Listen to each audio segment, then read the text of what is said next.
Good morning, ladies and gentlemen. Welcome back to another episode of the Speak the Truth podcast. A little bit of audio issues. It tends to happen. I don't know why. I end up getting demons just inside of the computer that never want to go away. But hey, we've got that problem solved. Well, James Lewis, welcome back. It's not going to be as crisp and clear as it regularly is. I got to figure out what the heck was going on with it. But I was able to get you guys a little bit of workaround so that we're back in here. I'm going to check the audio on my end real quick.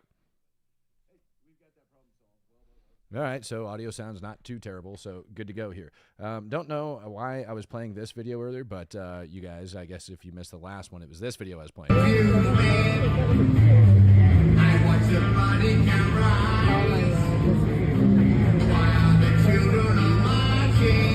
Now, why was I playing that video? Because that's actually what ended up taking place down in Pueblo, Colorado, and it's a freaking disgrace, if you want my opinion, that we end up having a freaking like stripper pole at a public event and all of that crap taking place. It's just weird, man. And that was the original opening video. I had the last one, but hey, listen, we got some big stuff to be going over. We've got the Houthis that ended up getting actual confirmation of the actual leadership that Israel ended up taking out in that airstrike. Now, just a little bit ago, there was rumor of a ballistic missile being fired at Israel. Looks like that ballistic missile wasn't actually fired at Israel. It was fired at a commercial vessel. It was traveling through the Red Sea, but they were tracking a drone or a fleet of drones. It's a little unclear right now that had been shot from Yemen over at Israel. Now, if Israel sticks to their word of what they were going to be doing, by the way, Israel it's kind of like a little bit back and forth whether or not that's actually occurred with those drones right now. So waiting to hear more confirmation on that. But the fact that Israel ended up targeting this vessel who has a Jewish owner, we'll just throw that out there, like some Jewish billionaire owner, it was an oil tanker that they went after. The oil tanker says, let me see, I've got it here just somewhere in here. The oil tanker that they actually went after, this one, Houthis claim missile attack on an Israeli-linked oil tanker in the Red Sea. Yeah, so notice this spokesperson right here, General Sari. Yeah, that's a new spokesperson because the last one's now dead.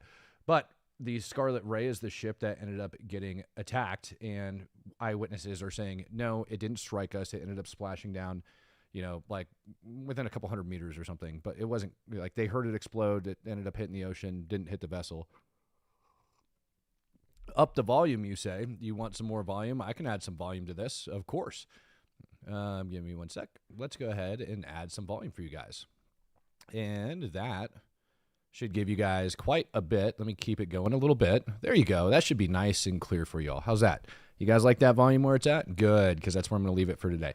All right, so yeah, they didn't end up doing anything. Now, the question is going to be whether or not Israel goes back and actually retaliates against them, which likely they're going to be perfectly honest with you, for doing all that. Before we jump into that, before we jump into Russia actually targeting the European Council, it was an airplane that they ended up going over to like jam the radar of, forcing it to land. We're going to go over that here in just a little bit. Yeah, so everybody's saying that sounds good. Good. Let me check my audio on my level just because I like to. Sounds good. All right, so before we jump into all that, got to bring this up. A lot of you guys have been asking me to look into this and go over this a little bit more in depth. So probably some of my research that I'm going to end up doing today is going to focus on this and give you guys an updated situation on what is currently taking place outside of Venezuela. We have a buttload of U.S. military warships that are currently stacking up outside of there. Lots of cruise missiles, lots of everything else. As far as a landing force is concerned, just so everybody calms down on this one, you know, I've been asked whether or not the U.S. is going to end up invading Venezuela. No. I highly doubt with the forces that we have that we're going to invade Venezuela. Now, that's not to say that the 82nd Airborne, right, and the 101st and frickin' everybody else isn't stacked up and sitting on a runway somewhere waiting to go. Like, that's always a possibility. But right now, we only have about 2,000 Marines in this entire fleet that you see sitting down here. And out of that, your actually landing force is probably going to be a lot smaller, okay? But what we do have a bunch of is Tomahawk cruise missiles, things of that nature that are all down there. So if the U.S. for some reason does decide to fire upon Venezuela, which I doubt we will because there's no like military threat coming from them right now, the main threat has to do with their association with the cartels and the drugs that are coming out of there. U.S. is still strictly on an interdiction operation over operating in international waters.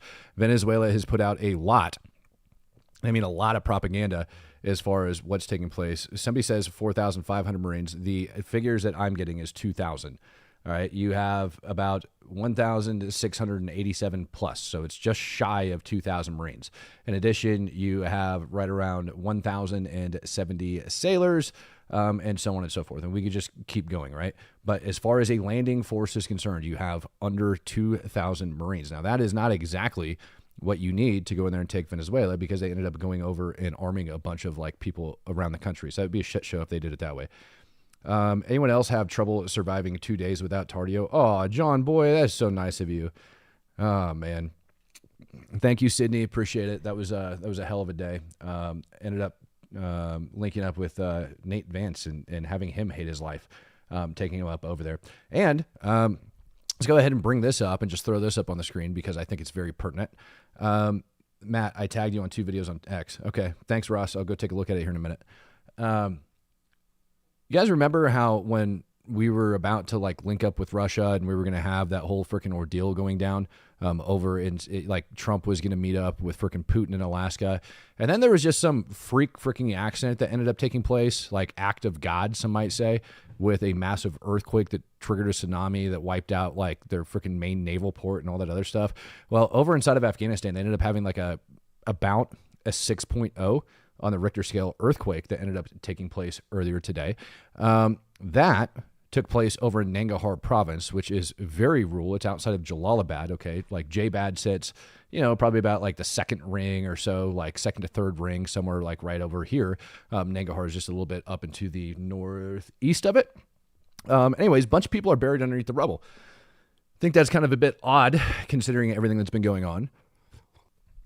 But it definitely looks like some acts of God are taking place lately, going after people that have just been absolutely freaking horrible on the planet, and it's almost like they've had enough of them. Now, here is some great pictures of all of the Houthi leadership that ended up getting taken out. You have a dozen, literally a dozen, like a baker, no, not a baker's dozen. Baker's dozen's 13 when they throw in one extra, right? So just a regular dozen freaking Houthi people that ended up getting taken out. The prime minister ended up getting taken out. Their cabinet secretary ended up getting taken out. Chief of staff of the prime minister was taken out. Minister of economy, minister of foreign affairs, minister of agriculture, minister of tourism, minister of sports, minister of labor, justice, energy, and information. I just got tired of saying minister of. They literally wiped out like the entire cabinet of this terrorist organization, all within like a 2-minute time span. 6.8 followed by 4 5.2s. Thank you, BB. It was a lot of earthquakes. And like one, you got to understand that like Afghanistan, like over in Nangarhar in particular, and a lot of these different rural areas, a lot of their houses and stuff, like, you look at a 6.0 here in the United States. I guess now I'm spinning off on a tangent, but you look at a 6.0 over here in the United States or a Western country, yeah, it'll do some damage, but for the most part, everything is going to be standing. They have very strong buildings over there, but they're all held together basically by a mixture of like dirt and water, right? And they take that crap and they throw it together, and it makes for very strong, like very formidable to try to like knock down, but it's also very brittle. And so when you start shifting the earth like that with all of those brittle things, those buildings are going to start crumbling, right? And people live in those dang things, and they're made and built in that region out of like heavy rocks and things of that nature. So you're talking about all of that crap falling down and crushing people. It's going to be really interesting to kind of see how they deal with it, because I don't see a lot of international organizations showing up to help them. Going back over to Yemen, taking a look at how things are going in their country. Well, here you go. We got 1, 2, 3, 4, 5, 6, 7, 8, 9, 10, 11. Did I count those right? 1, 2, 3, 4, 5, 6, 7, 8, 9, 10, 11 potentially caskets lined up right there of their cabinet that ended up getting taken out. Wow. 13 is a baker's dozen. Thank you, Zenith. I'm not wrong. Yeah. Here you go. Here's their mourning process that's taking place. They finally unburied these people from the rubble, and they have them all out there set and ready to go. Screw them. I mean, seriously. And you're likely going to have more of them dead by the end of the day because of all this stuff that, it has been taking place. You don't get to target the tankers. You don't get to send drones over there. You don't get to freaking fire ballistic missiles at the country. They're over that crap. Derek Connolly, becoming a true supporter. Good to have you, brother. And I also feel like I've read your name more than enough times, and I would have assumed before this that you were an absolute true supporter. So Yemen now has fired swarms of drones over at Israel, allegedly. None of them so far have made it over there. And typically, if they were going to be doing things like that, firing these swarms of drones, By the flight time it's going to take them to get over there, you might see a ballistic missile shot here in an hour or two. If that is true, if they are in fact in flight. So you might see a ballistic missile fired over about the same time for those drones to go down. And if that happens, Israel 1,000% will retaliate. Is it going to retaliate today? Potentially. More than likely, though, it's going to end up retaliating within the next 24 to 48 hours out of it. Nathan says, Matt, when you left SF, did any three-letter agencies try to recruit you? No, I actually looked into security contracting for a little bit, ended up being accepted onto one of those companies, and then ultimately decided to go into law enforcement. Didn't really pay any attention to that. These leaflets ended up getting dropped over in Gaza. You guys will recognize the individual on this if I ended up wrapping a freaking scarf around his face, put a green headband on him, and have him standing in front of a camera screaming for hours on end. This gentleman was the spokesperson for Hamas. He has been confirmed DED, dead. It's a joke. I know how to spell dead. He's dead. They ended up killing him. And this just adds to the kill list that Israel has been going after and targeting lately. They have been taking people out left and right. I mean, if we were to take the entirety of the leadership, hold on, I might have a lineup of just some of the key figures. I do. Look at this. These are just some of the big names that they ended up taking out. Take a look. Right? And now, right smack dab, we now have the freaking Hamas spokesperson that ends up going out as well. Howdy from Drum, southwestern Oklahoma. Big meeting today in China, right? Putin, China, all that crap. Yep. Mike ended up coming in, member of 17 months. And who do we have in here? Incog Faraday giving out 5 Speak the Truth memberships. Incog Faraday, dude, it was good to see you too over on,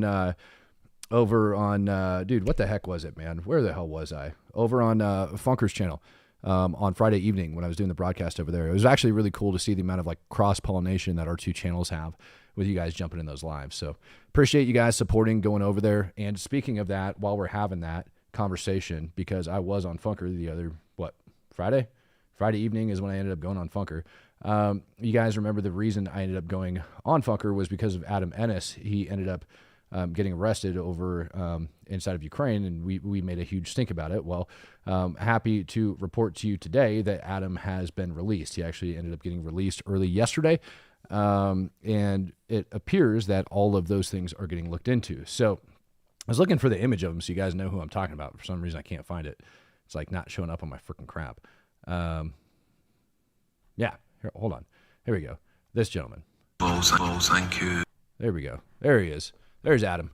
Adam's been released, ladies and gentlemen. He is no longer over there. For those of you that missed it, he was crossing the border from Ukraine going into Poland. And he ended up getting picked up by Ukrainian MPs for being AWOL. And then they took him and they sent him all the way out east. We put a hell of a lot of pressure on the Ukrainian government, but more so, we put a hell of a lot of pressure on the UK government and the UK embassy that was over there. And being perfectly clear about this, that pressure that we're talking about putting on the Ukrainian government was not because this was a huge, psyop or anything like that by the Ukrainian government. We thoroughly believe at this point, with all of the information that we have, is that there is some crooked field commanders that were doing some crooked shit, primarily collecting paychecks of troops that had already got out of service. And when they got caught doing it, or that stuff came to light, these crooked field commanders ended up submitting these dudes as AWOL. They obviously didn't account on Adam crossing the border in freaking Poland. Maybe they should have been paying attention. Oh, good. The Young Turk Sink made a vid saying Israel off the prime minister of Yemen, not the Houthi prime minister. These are news organizations. The Young Turks, thank you for bringing us truth. Young Turks is not a news organization, to be perfectly clear. Nor am I. I mean, I'm media, right? You can go that way, but I wouldn't even say that I'm a news organization. I do my best to remain unbiased, but I do have bias that goes into it. And news channels in general should remain unbiased and just say, here is what we know, here are the facts, and this is where it lies. What I do is I say, here is what I know, here are the facts, and this is what I believe, right? And I put that information out, and I don't try to make propaganda type things. Just this is literally what it is. Young Turks is completely different. Young Turks is taking it to a side of all-out lies at some point and screaming propaganda. And it's really sad. They did for a little while have something good going for them, but in my opinion, they went down the frickin' shitter a long time ago. So I've got zero respect for them. I don't think the Young Turks is I don't understand how they continue to go. Now, other thing that we ended up seeing last week was we ended up seeing Israel go over into Syria, and they ended up conducting a raid outside of Damascus against a military compound, terrorist compound as far as I'm concerned, military compound. And out of that, rumor is that the Israelis ended up pulling out a bunch of spy equipment from Turkey that Turkey and Jelani were using to spy on Israel. Now, that might sound freaking crazy to you that that was taking place, and it's kind of odd because the United States appears to be backing Jelani at this point, along with Saudi Arabia, Turkey, and several other nations. Israel's holding its ground, though, and saying, nope, we're not putting up with that crap. Why? Because they're still, as far as I'm concerned, a terror organization. The United States may have delisted them this last year, but at the same time, let's just take a look at this. بسم الله الرحمن الرحيم من كتائب العصائب الحمراء نقدم تعزيتنا لأهلنا في فلسطين باستشهاد الأخ القائد الحبيب أبا عبيدة المتحدث الرسمي باسم كتائب القسام ونكون بإذن الله تعالى لكم عونا ومعينا وفي الأيام القادمة سنكون معكم عونا في هذه المحنة وسنكون بإذن الله كتائب العصائب الحمراء وكتائب القسام هم شهداء الأقصى بإذن الله. بسم الله الرحمن الرحيم. So this is a problem, and this is a problem that nobody's talking about. This man says right here at the end, and we will be, God willing, the Red Bands Brigades and the Qassam Brigades are martyrs in the name of God. They want to join in on the fight. That's what this message is. We will be a supporter in this ordeal.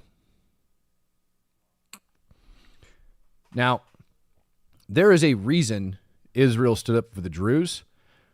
These guys that are here, these Red Band Brigade, whatever, it is like the frickin' HTS Special Forces guys, all right? They're a frickin' joke. You're 10 by better than our news media, to be honest. You might not consider yourself news, but you're the best we got, man. Well, I'll keep going. Spread the word, ladies and gentlemen. If you guys really do feel that way, do me a favor, do me a solid. Smash the like button on this stream. Make sure you're subscribed and spread the word of what's actually going on over here and what we are trying to accomplish. Every little bit ends up helping to make sure that we get this actual proper information out there, right? So thanks, MT. This is a problem. And this is a problem that nobody is addressing. This is HTS, who we have a major issue with, who we've had a major issue with. Jelani, 1,000%, as far as I'm concerned, is a daggum terrorist, right? He was, for the longest time, listed as the United States as a terrorist, had a $10 million frickin' bounty on his head, was a member of Al-Qaeda, was friends with al-Baghdadi, founder of frickin', the founder of frickin' ISIS, and his people are openly supporting Hamas. These are his official, this is the Syrian army supporting Hamas, right? Imagine Turkey coming out and stating this. Now, Turkey's a member of NATO, so it's a completely and totally different, ballgame there. But people that the U.S. government's doing business with, their military openly supports Hamas. They feel bad because the Hamas spokesperson ended up getting schwacked. They feel bad for him. Why in the hell are we continuing to partner with them? And the only logical explanation, and again, this goes back to Matt's opinion, the only logical explanation I come up with on that, with why we would be supporting that terrorist organization, maybe has to do with the Epstein files. Because all that stuff took a really different turn the moment we refused to release them. So it makes me wonder if there's not something a little bit deeper within the Epstein files, like maybe the United States government using Jeffrey Epstein and some blackmail in order to influence foreign governments, things like that, right? That we wanted, could not let get out, and we ended up discovering. And when you think about that, and let me just throw this out there, when you think about that, like the CIA is not allowed to operate here in the United States of America. It doesn't do that legally, right? FBI is responsible for Homeland Security. We released the FBI files on Epstein. That's what we ended up releasing. The juicy dirt that you're likely looking for is for all of his foreign travels. And that stuff, ladies and gentlemen, will probably never see the light of day, to be perfectly honest with you. Everything that he was doing, like foreign abroad, is likely never going to see the light of day. So everybody looks at the FBI files and is like, no, they're hiding stuff, they're not putting it out. Well, no, it's just like that's literally what the FBI has, because the FBI agency, these intel agencies that are operating overseas, are not sharing that stuff with the Bureau unless it's affecting Homeland Security. And so I got a question, I got to ask, why would Donald Trump, a man that hates radical Islam, a man that bragged about killing al-Baghdadi, why would he choose to partner with these people and even give them a shot? Because this was the inevitable outcome that we all knew was coming. Why? That is the only logical explanation I can come up with. He doesn't like Hamas. He freaking hates Hamas. He doesn't like the Taliban. He hates the Taliban. He doesn't like terrorists in general, like these jihadists. He hates them. But in this one case, for some reason, we backed off with a known inevitable outcome that was likely to come out of it. So that within itself kind of ticks me off. Whew, man, I can't make this crap up either. You guys remember the Freedom Flotilla we joked about a few months ago that they went over and they did that? Well, guess what? Setting sail again. Whew, God, I can't do it with all that volume. Eric Torgerson coming in, becoming a true supporter. Thank you, sir. You guys remember the Freedom Flotilla? Well, now after their latest propaganda video of their vessel being struck by an Israeli missile, which, again, they never proved that that's actually what happened. Excuse me, an Israeli drone, whatever the hell it was. They apparently raised plenty of money to upgrade to a fleet of vessels. They legitimately have a flotilla now. And they moved out to go have a blockade on, to go, bypass the blockade and deliver aid into Gaza and right this injustice and do all that crap. They set out for a couple hours and then a huge storm blew in and then they were forced to turn around and go back. But it looks like now they're officially setting sail yet again. Now look at all these knuckleheads. They're over there cheering them on, as they go to set sail. Now I have a special surprise for you guys. There's a gentleman that I featured last year? Maybe the year before. That's a complete and total frickin' shill. Oh, yeah. There she is, waving goodbye. I don't even know what to say about this picture. I don't even know. I actually contemplated making a meme thumbnail out of it. There was a gentleman that, I had brought up last year. Maybe it was a little bit earlier on, a former United States Army Ranger that has a background in intelligence. I believe it was the Houston or the Austin City Council that he went up and made some huge BS speech. We ended up going over and talking about why that's a gross exaggeration of what he did. But yeah. A veteran kills himself every 15 minutes in the United States. Holdover from a war that we didn't need, had no business being in. And one of the reasons I'm on this flotilla is because a lot of people see... That's right. Mr. Greg Stoker is back, ladies and gentlemen, and he's linked up with Greta, and he's on the Freedom Flotilla. So not only do we have Greta, but now we have this genius on the Freedom Flotilla. Can't wait to hear all of the amazing things that come out of it. Now they got an Army Ranger on their side, ladies and gentlemen. Frickin' retard. Wait till the end. Listen to what he has to say, and wait till the end, because I'm about to destroy this guy with the dumb crap he just said. Palestine or what happens in the Middle East, conflicts in the Middle East is just, that's what happens over there with those people. What can I do about it, right? Because of the 20 years of the global war on terror, people have been normalized. Having military engagements in West Asia is just kind of what happens. And how does it affect them? So I'm on this flotilla to use my status as a veteran to say, hey, whatever violence we do overseas, whatever forms of repression and colonialism, immediately get implemented back in the States. The same technology used to enforce occupation and apartheid through AI targeting programs, spyware, mass drone warfare is coming to is actually already at a local police department near you. So if we accept the premise that there's a fascist... That's how he got arrested for his DUI. They were using all of that technology.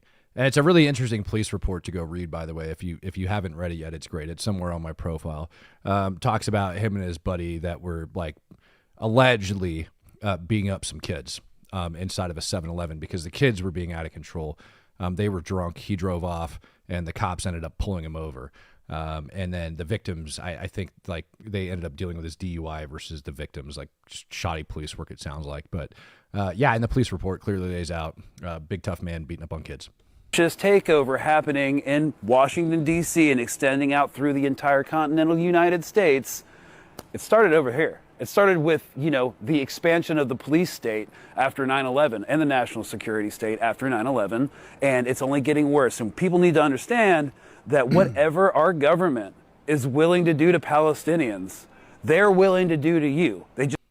You are correct. What our government, the United States government, is willing to do to terrorists in Gaza, people that are willing to cross a border and massacre 1,200 people, people that think that a sovereign nation is somehow its own territory and that they'll stop at nothing short of absolute genocide to accomplish crossing their border out of Gaza and going into Israel and killing people, which Gaza, by the way, wasn't occupied at all when that took place. They even removed Jewish bones out of Gaza, for crying out loud. There wasn't even a Jewish bone in Gaza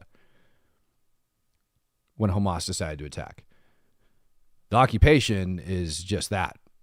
It is the occupation of Israel according to their insane beliefs that Israel belongs to them. I think we've covered that in depth more than enough. But yes, you are correct. The United States government, and I fully expect them to, chase you down and kill you should you be in an organization like Hamas here in the United States of America. You are absolutely correct. And I am happy to allow our government to use drone technology to chase your butt down. And if you think drones are the worst thing that we have coming, absolutely not. Brother, we've got more than enough intelligence efforts to where drones are freaking child's play. It's nothing. It's nada. It's nada. And yet there you are going over to shill because likely you weren't able to get a job after your Dewey. So now you're running around shilling. I believe I actually saw this idiot storming the Capitol building as well, breaking yet more laws, and then getting arrested over there, walking away because, free Palestine, right? It is my belief that the United States of America or Israel, now, if these people do attempt to go do it, allegedly they're all going to get arrested, right? So that's going to happen. What I would like to see happen, though, is for Israel to enforce their blockade, to arrest these people, and then deport them to Gaza City. That would make my day. Arrest these people, use the blockade, arrest these people, and deport them to Gaza City. And then walk away. Drop them off, deport them to Gaza, and then leave. I'm a big fan of that. Israel's allowed to deport these people after they arrest them, after they convict them, after they try them of whatever the hell they want, and they're allowed to deport them. Why not deport them to Gaza? That's a serious question. Why not deport them to Gaza? I would be more than okay with that. Put them in Gaza City. Let them go run around. Let it, nobody, would you? I support that. Somebody, I wrote that over on Twitter today, and somebody goes, but Gaza's dangerous. No kidding. You and I are both well aware of that. Let me take you over to probably one of the coolest strike videos I've seen in a while. And I'm going to blow it up big on the big screen because there's something cool that actually takes place in this video that I want to show you. Now, this is over inside of southern Lebanon, and this is an alleged Hezbollah rocket storage underground facility.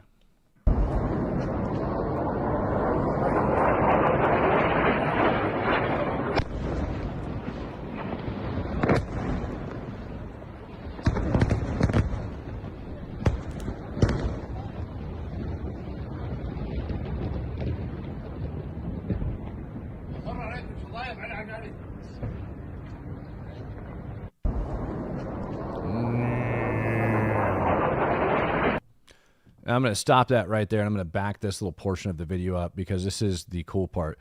Now, what it looks like to me is that they had a string of bunker busters that they ended up dropping on this that went underground and ended up detonating it.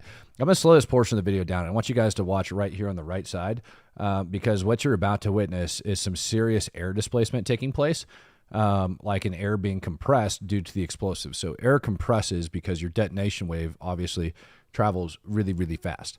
And as that happens, it creates a vacuum behind it, and it pushes that air together, and it compacts it and compresses it down on the way out, and then it kind of like vacuum seals it on the way back in. Watch. See that?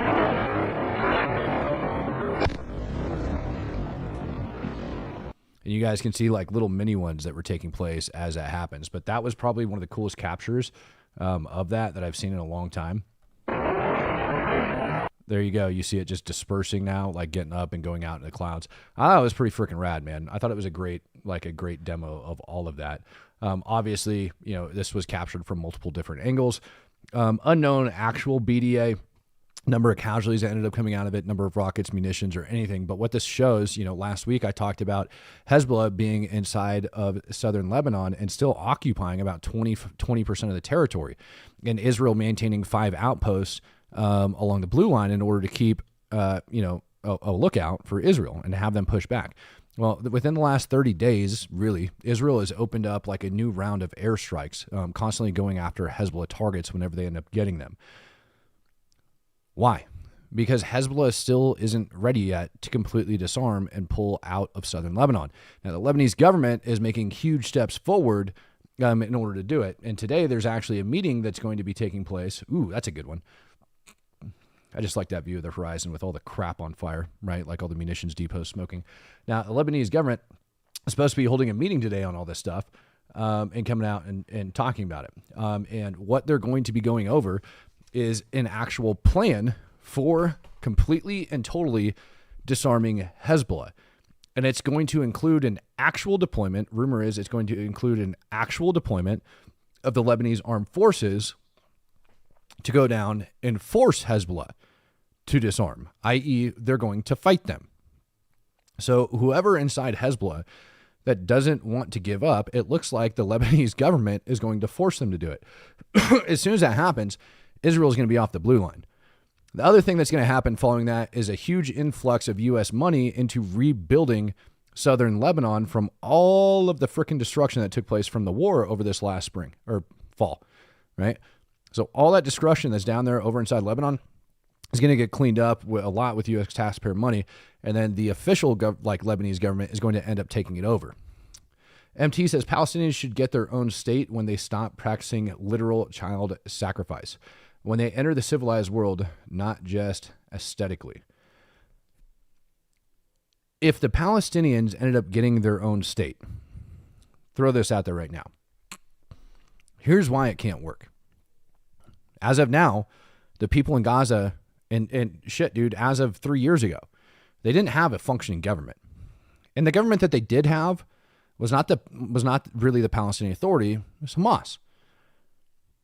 If Gaza would have been declared a portion of the Palestinian state, the totality of it, Gaza and the West Bank, would have easily been considered like a terror nation.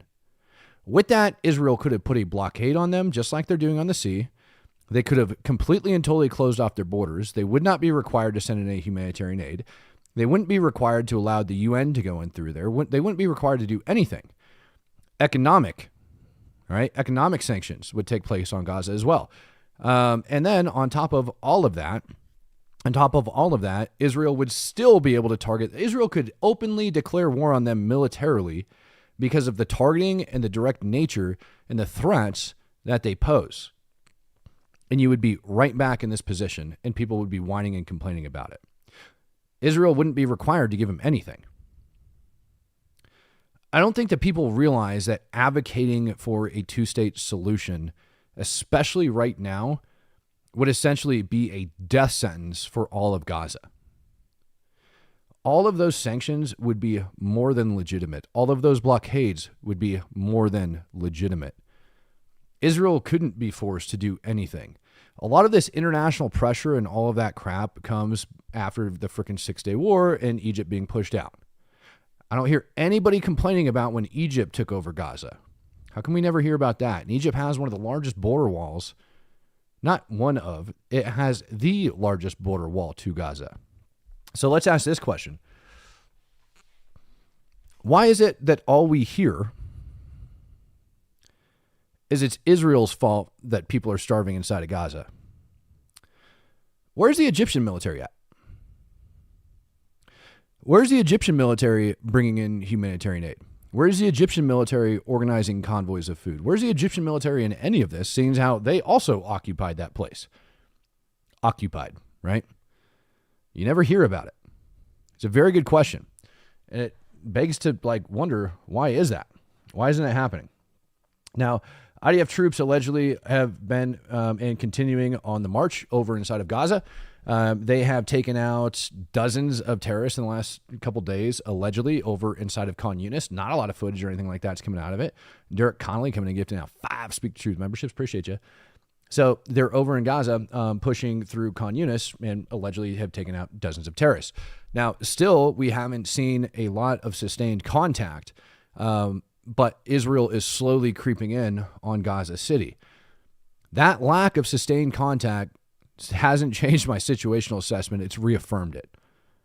Because Israel hasn't reached that sustained contact level, highly, highly likely this main final battle, like this major operation of jihad, is about to take place over in Gaza City when Israel goes in there. And I think they're well aware of it because they are stacking up troops and they are preparing for it and they're taking their sweet time and getting ready to go in there. So, has that situation assessment, oh, that's a cool shot too. Has that situation assessment really changed? No. Israel, like I said, is going to take several weeks to build up. Like what did I tell you guys? Like mid-September, I think they're going to end up launching, going in there, which then opens up the question, as far as I'm concerned as well, on Iran and what Iran's going to end up doing about this situation. And speaking of which, now that we talk about Iran, I want to show you guys this. I decided to check in on old Khomeini and see what he's been up to, right? The Ayatollah over inside of Iran, because it's remained pretty quiet. And we go and we take a look at it. And you have, Khomeini coming out. Good, Iran and China are 2 countries, great. Have your little freaking partnership, do whatever you want. And he talks about European colonizers dominating much of South Africa, change the languages, et cetera, et cetera. But here it is, August 25th.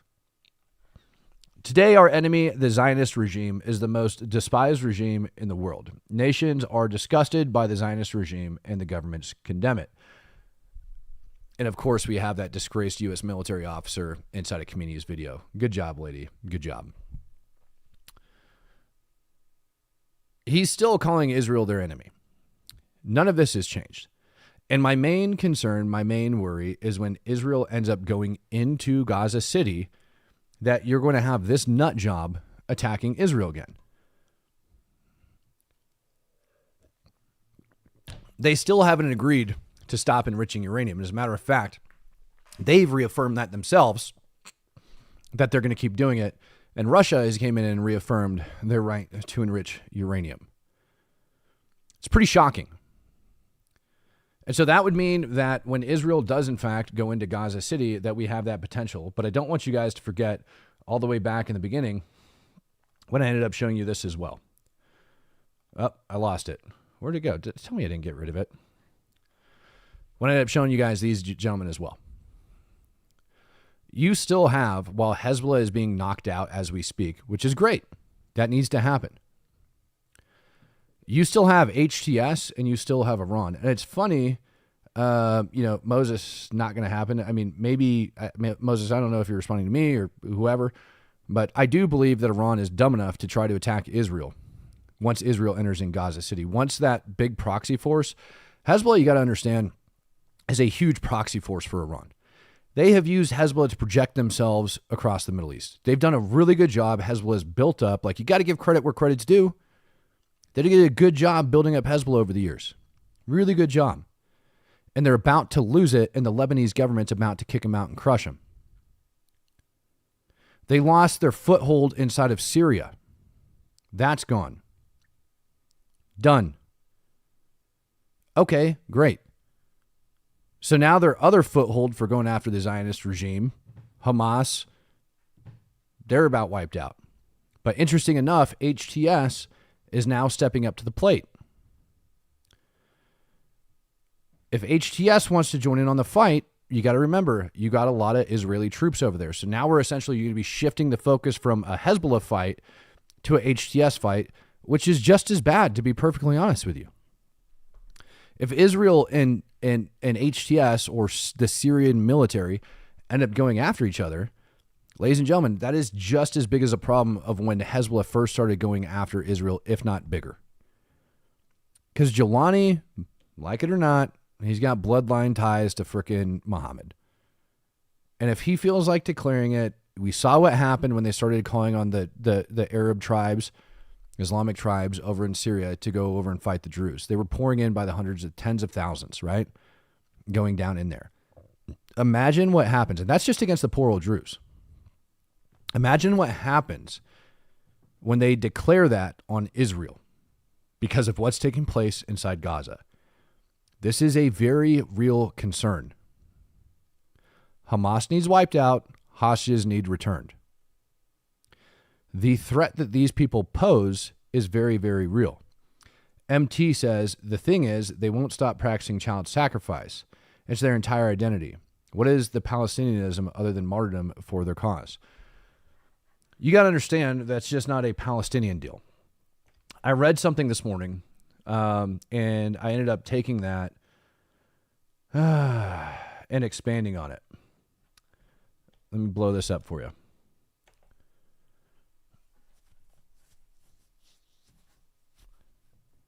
Hadidi, whoever this woman is, stop using the phrase Western values because likely what values? There is none.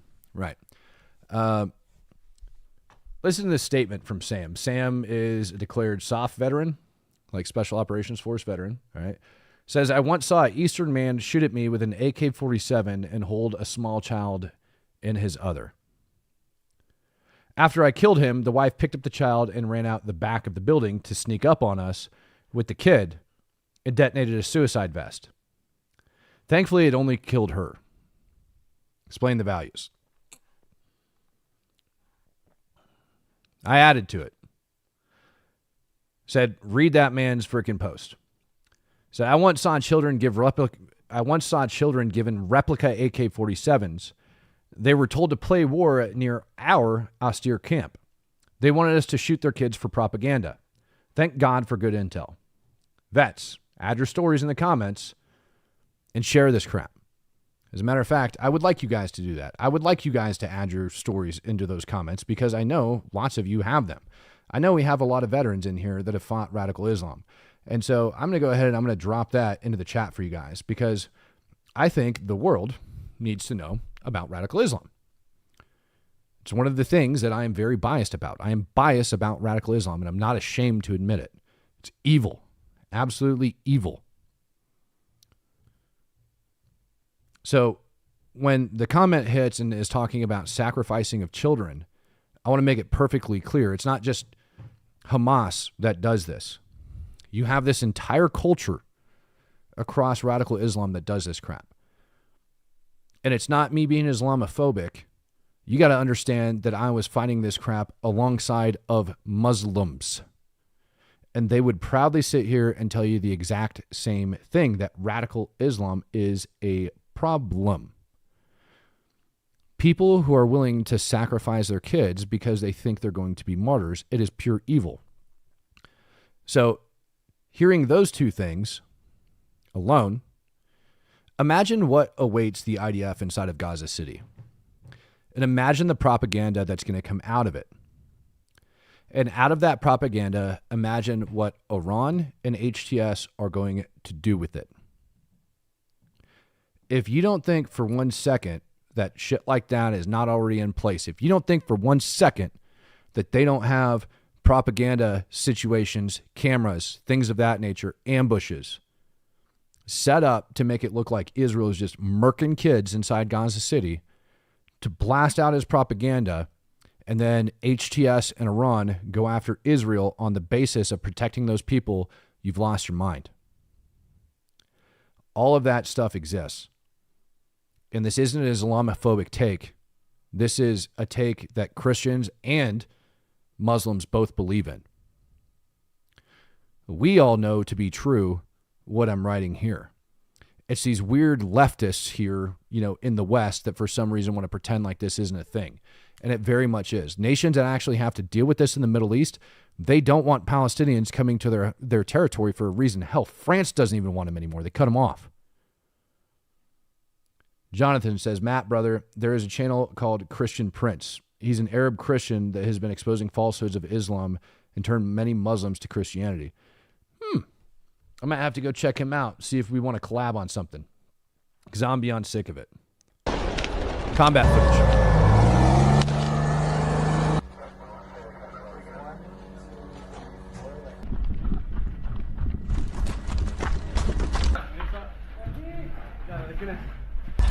זה קומפלקס קטן.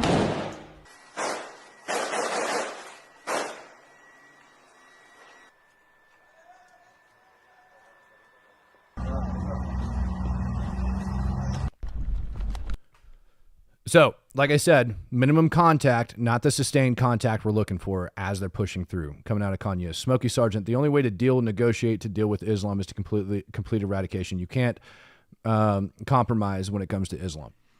And again, here on this podcast, I'm using the term radical Islam, and that's how I'm talking about it here on this program.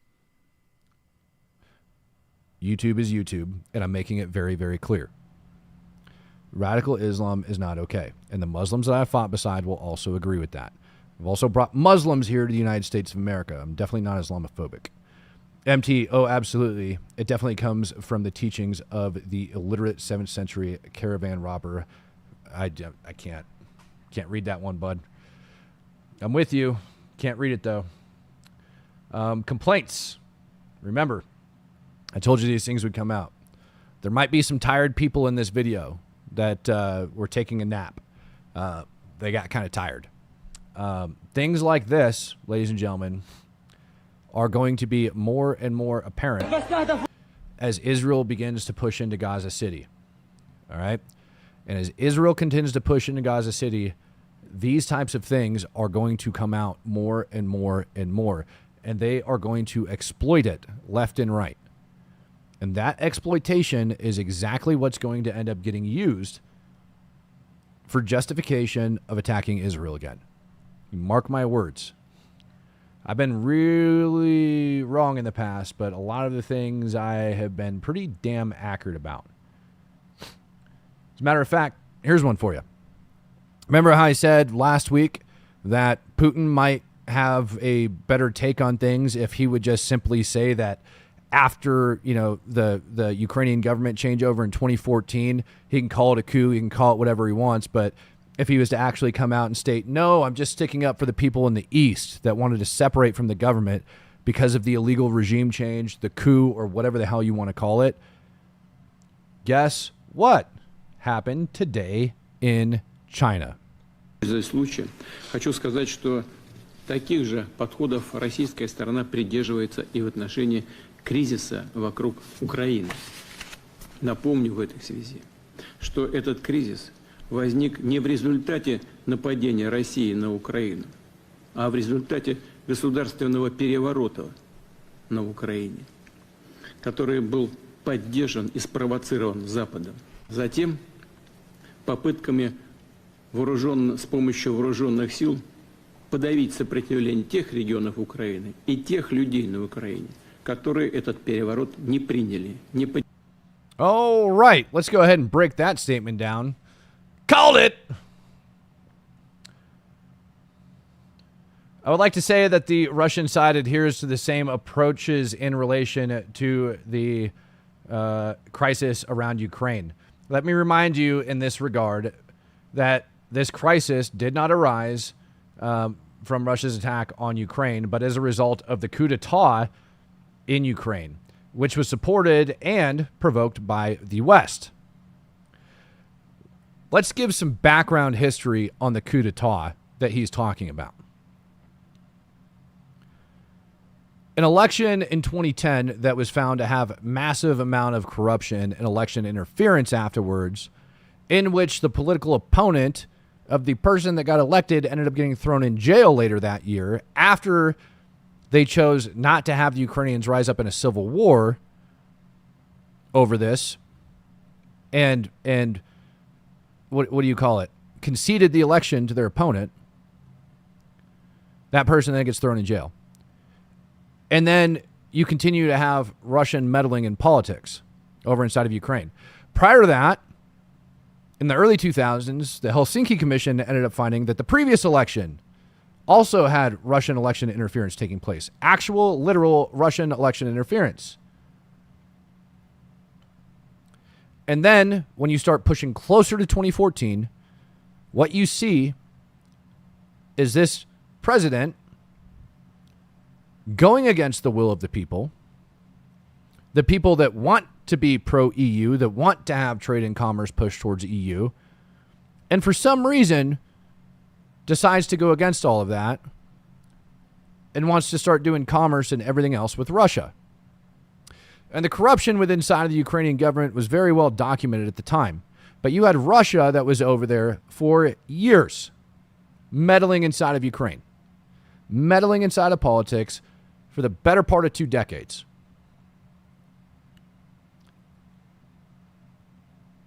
And the people took to the streets and ended up speaking out. Parliament ends up making up their mind, and we get a new president, who, by the way, flew to Belarus and then into Russia. Weird that the man sought freaking sovereignty over inside of Russia, and yet people still want to sit back and say, excuse me, not sovereignty, asylum over inside of Russia. He didn't go to Europe.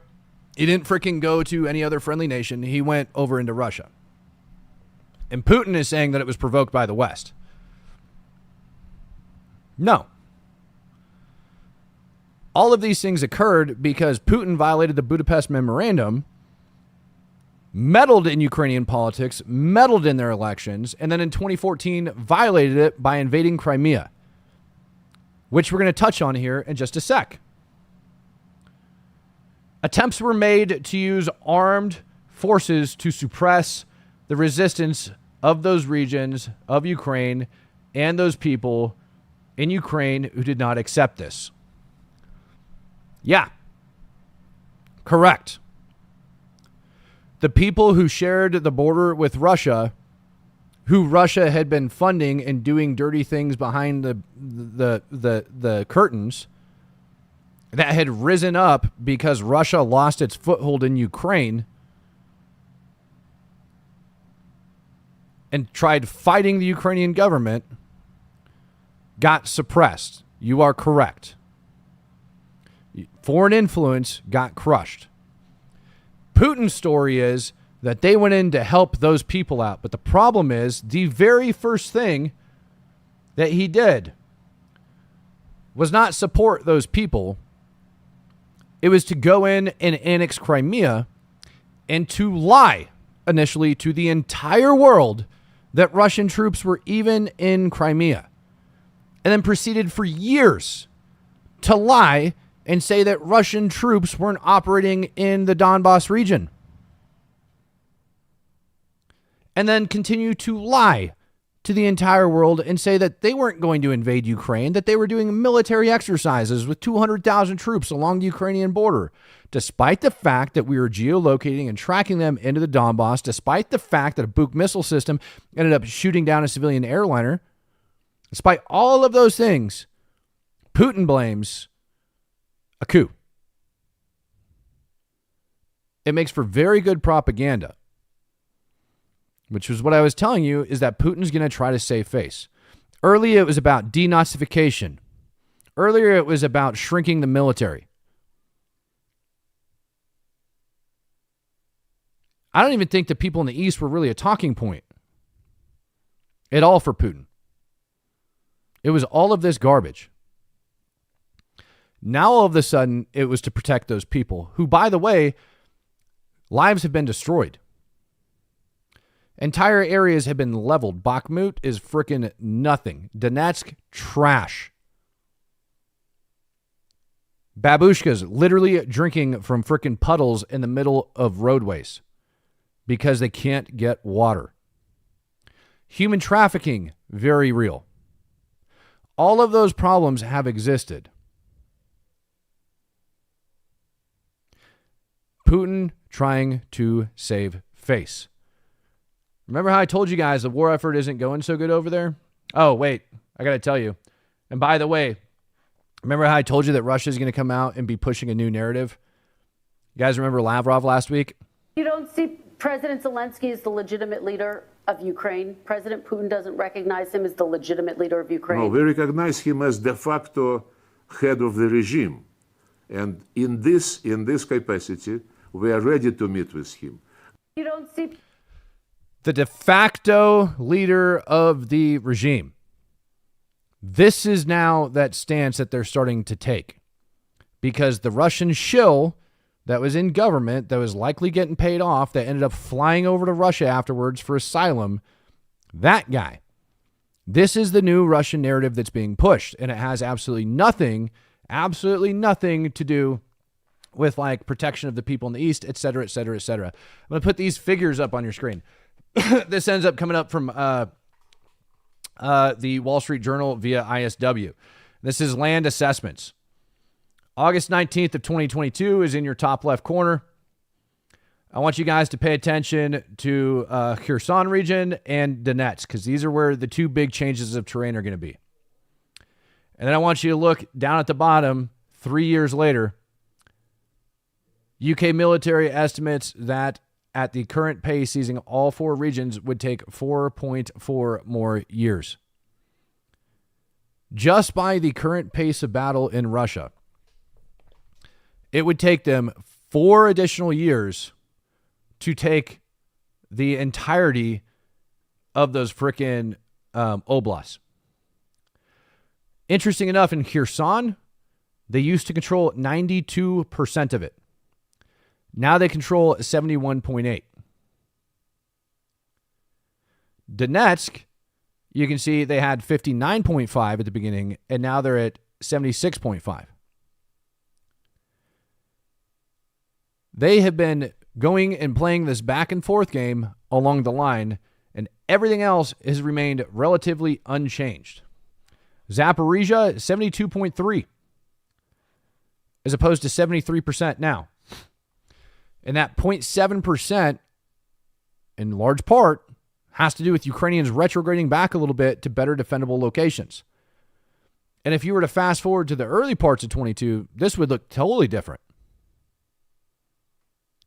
Russia has been stuck on this line, regardless of what they want to say. 4 years. Estimates of 4 more years at 200 bodies per square kilometer to take this terrain. And this shit has gotten so out of control, it's not even funny. Let me, for example, put this up here.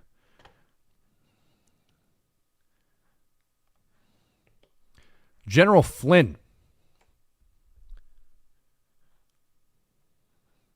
Ukraine has already lost over 1.5 million in the past 3 years alone. More killing, more dying, more spending, more hard-headed arrogance of the part of the European leaders will not win for the day. I did my best to find General Flynn's estimate of 1.5 million. Originally, it popped up with something from Al Jazeera, but it looks like that wasn't even a thing.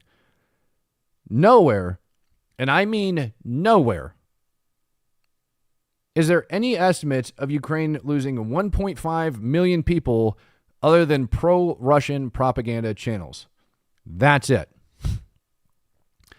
About 60 to 70,000 KIA times 2 wounded. That is your best reasonable assessment. 150K total KIA, WIA for Ukraine. That's it. I can't find a reasonable intel thing anywhere. Now, Flynn, this is what pisses me off, knows the types of things that I just went over. When you have people that are set up in this way, they are going to end up losing a lot more in their offensive operation pushing in. A good chunk of those Ukrainian troops that were lost was retaking everything east of the Dnipro. Since then, they've relatively, for a large part, been operating in a defensive capacity along the front line. Russia has been operating in an offensive capacity along the front line. They are losing people over and over and over again every time they try to attack. And if they were doing so great, they wouldn't need North Korea's help. If their military-industrial complex was as strong as they'd like you to believe, they wouldn't need to acquire weapons from Iran and North Korea. The talking point about Ukraine getting help from the West is mute when you start putting in the fact that Russia has had to get help from the DPRK. Millions of rounds of ammunition. This thing is a stalemate. Putin is going to have to figure out a way, and it's embarrassing, by the way, from the second largest military in the world which was supposed to take over Ukraine in a couple weeks, which is still standing, and not only still standing, ended up taking all this terrain back. And these are the facts. Anything you hear about Russia dominating a battlefield, well, they certainly didn't dominate Kherson. Isn't that weird? Domination of the battlefield means 4 years for them just to retake just to take the remainder of this terrain. 4.5 years.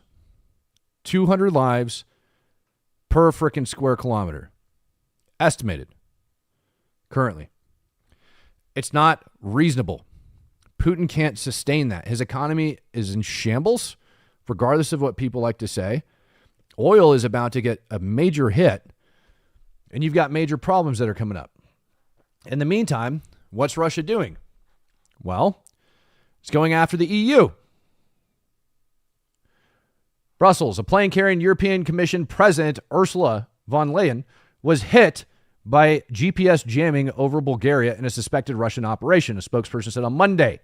Plane landed safely, and she will continue her planned tour of the European Union nations bordering Russia and Belarus. We can indeed confirm that there was GPS jamming. We have received information from the Bulgarian authority that they suspect that this was due to blatant interference by Russia. They had to navigate by freaking map and compass because the amount of jamming and crap that was taking place.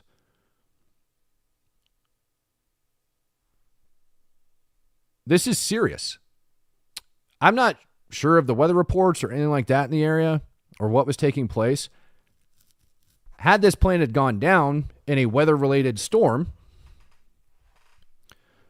you're looking at a literal assassination attempt.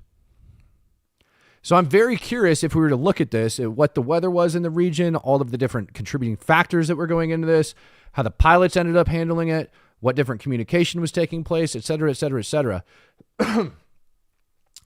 But Putin's not happy with all of these other nations over there and everything that's taken place. The complaint about, NATO expansion and everything else. This stuff is not going to turn out well for Russia. It's not. The more they do this, the more they're showing desperation. Bonnie says it's scary.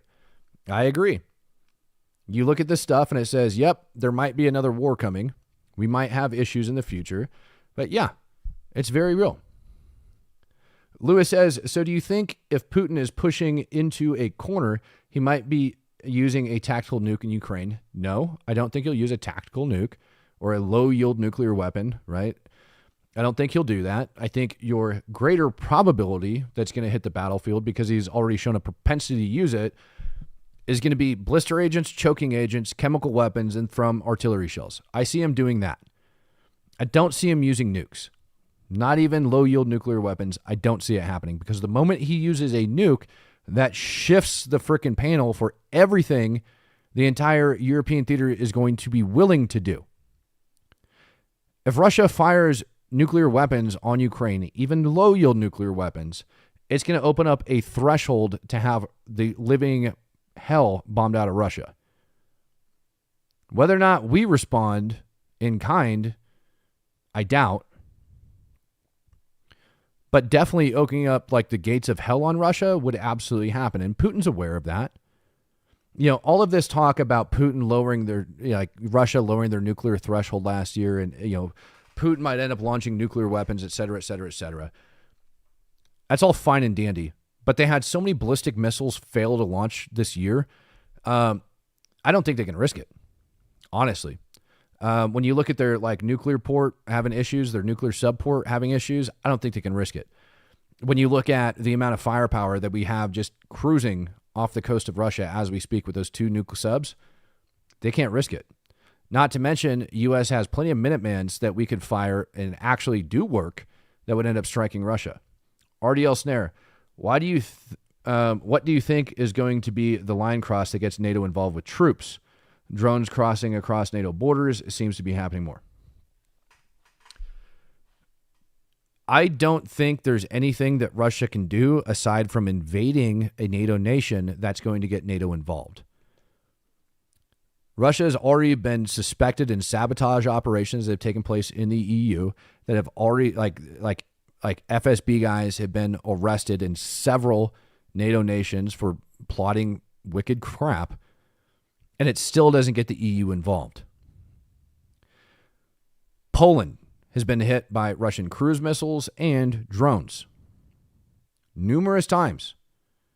That hasn't got anybody involved. Poland's defended their borders, et cetera, et cetera, et cetera, but that hasn't even got them involved. Same thing down in Moldova, if I remember correctly. Moldova's had munitions laying on their side of the border as well. Quite frankly, NATO and the EU don't have a stomach for war. They really don't. And I think the only reason Article 5, the U.S. was able to push it was because of the type of support that we actually give to NATO, drawing in other countries to help us out in the global war on terror. Not to mention they were also impacted by jihadists, right? They also don't like that. When you start talking about going to war with Russia, it's a completely different ballgame. NATO would absolutely crush them. Absolutely. But now you risk bringing in China, North Korea, and several other, and that is just a stomach for war that they don't have because a drone crossed their border. These politicians are looking and they're weighing things out going, okay, if this, then that. If a Russian drone does this, if this provocation happens, so be it. But picture other countries like Estonia, for example. If they end up duking it out with the Russians on the border, yeah, that's going to do it. That'll get us involved. Doesn't have to be a full-blown invasion. Could be a simple incursion. Colby says, I hope Russia does fire nukes, but they fall short into Russian territory. Could you imagine the memes? Yeah, I could. That would be great if that ended up happening. That would absolutely make my day if that ended up happening. I would frickin' die laughing if that ended up happening. Frickin' love it, man. I hate it. Like frickin' Russians, dude. I hate it. You know what? And as far as that goes, let me open this up.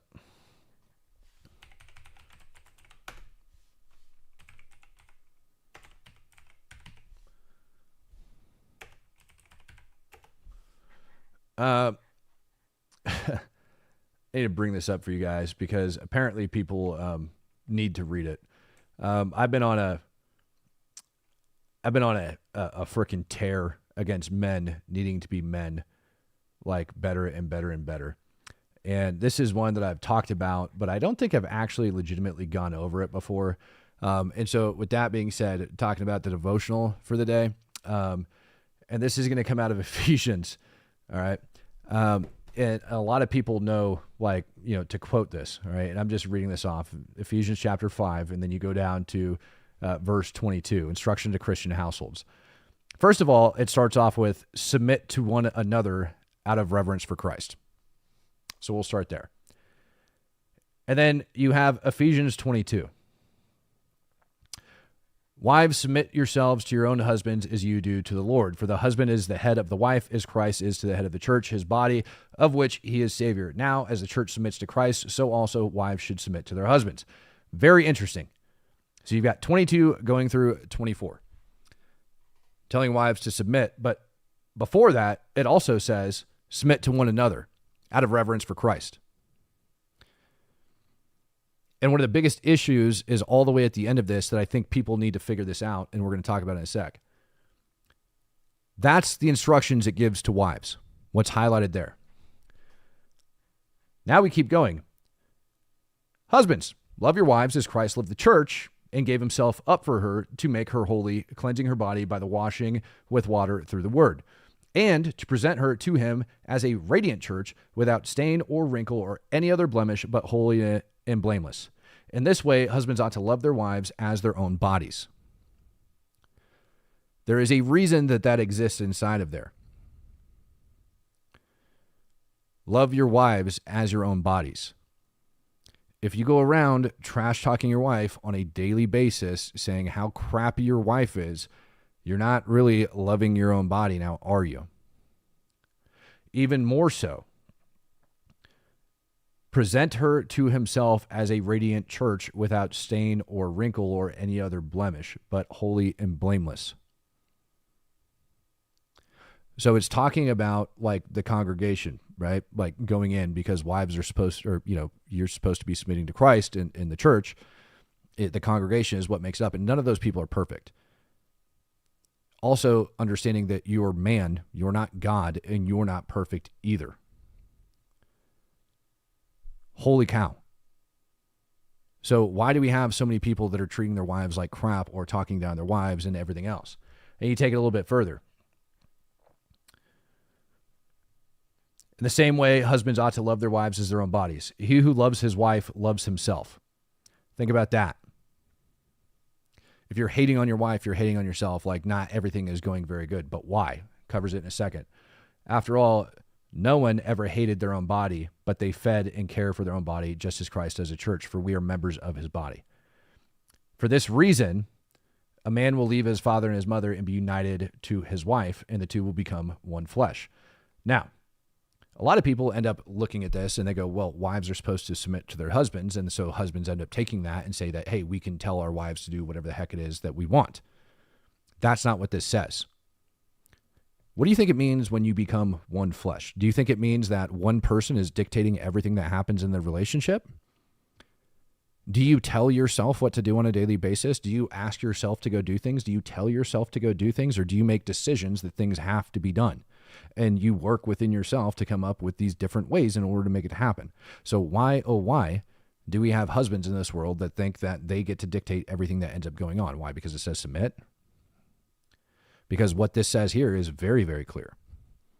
If you're one flesh, you are not directing how all of that crap is going. You should be bouncing things off each other. You should be making decisions, setting goals, and moving forward together.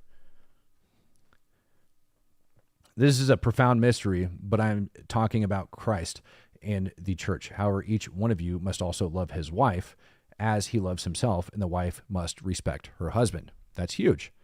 So there's the next portion that goes into it. So women, submit to your husbands and respect your husband. For some reason, in this verse, it's very clear. Very clear. That they only felt like giving this much to women to make it very simple. But when it comes down to men, they were like, hey, y'all are stupid. Y'all need to read all of that and actually take that in. And I got to give you very, very precise instructions on how to take it in, whether you like it or not. That's how it is. So men, unfortunately, if you're talking trash on your wife, if you are not including and you're dictating and you're trying to direct, you're not pulling her into things, and you guys aren't moving forward together with like those different goals and everything, you're not doing a very good job. And you need to adjust fire. Period. End discussion. Lord, please help us grow to become closer to one another. Please, for those married couples that may be struggling, help them to find some peace in your word and help them move forward together in that light. Yeah, and we ask these things in Jesus' name. Amen. Ladies and gentlemen, that's going to do it for me for the day. I'm going to go ahead and take off. Still got Nate, and I want to hang out with him for a little bit until he ends up going. So I'm going to go ahead and not do the Discord chat today because I like Nate. I don't get to see him very often. So peace, love, happiness, and God bless, ladies and gentlemen. Uh-oh, Smokey Sargent coming in again. Nope, can't even cut you guys off. Can't even do it. Smokey Sargent, man and women came together as one force to walk on the other shoulder to shoulder together. Bingo, nailed it. God bless, ladies and gentlemen. I'm out of here.